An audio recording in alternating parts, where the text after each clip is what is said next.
Swiggy food delivery చేస్తూ 1,00,000 rupees save చేయాలి అనే నా గోల్లో ఈరోజు డే 60. చాలా డేస్ అయింది మామ మీతో మాట్లాడి. డైలీ వీడియోస్లో ఆ రెస్టారెంట్లో ఆర్డర్ పడింది, ఈ రెస్టారెంట్లో ఆర్డర్ పడింది అని చెప్పడమే తప్ప నుంచి ఎలా ఉన్నారని ఏ రోజు అడగల. ఎలా ఉన్నారు మామ? నా లైఫ్లో నాకు చాలా ప్రాబ్లమ్సే ఉన్నాయి. అవి గుర్తొచ్చిన ప్రతిసారి డీమోటివేట్ అయిపోతున్నాం మామ. ఫైనాన్షియల్గా మనకు ఏ బ్యాక్గ్రౌండ్ సపోర్ట్ లేకుండా మనకు మనమే కొన్ని గోల్స్ పెట్టుకొని ఫ్యామిలీకి దూరంగా ఉంటూ ఫ్యూచర్ కోసం కింద మీద పడి లైఫ్లో ఎలా అయినా హార్డ్ వర్క్ చేసి సక్సెస్ అవ్వాలని అనుకుంటున్నాము. కానీ రియాలిటీ వేరేలా ఉంది. చెప్పుకోవటం లేదులే కానీ కళ్ళలో నీళ్లు తిరుగుతున్నాయి. లైఫ్ ఏంటి మామ అసలు ఇలా ఉంది, దోల తీరిపోతుంది. సక్సెస్ కోసం హార్డ్ వర్క్ చేసే ప్రతి మెన్ అండ్ ఉమెన్కి సెల్యూట్ మామ.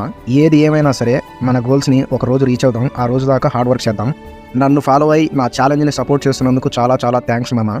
ఈ రోజుతో 60 వర్కింగ్ డేస్ కంప్లీట్ అయ్యాయి. ఇంకా 90 వర్కింగ్ డేస్ ఉన్నాయి. నాకు తెలుసు ఈ ఛాలెంజ్ చాలా ల్యాగ్ అవుతుందని. ప్లీజ్ ఏమనుకోకండి. ఈ రోజు నా టోటల్ ఎర్నింగ్ 1,900 రూపీస్. ఇందులో 400 రూపీస్ పెట్రోల్ ఖర్చు అయినాయి. మిగతా 1,500లో 500 రూపీస్ నా సేవింగ్స్. నా 1,00,000 రూపీస్ ఎర్నింగ్ ఛాలెంజ్లో నేను 40,000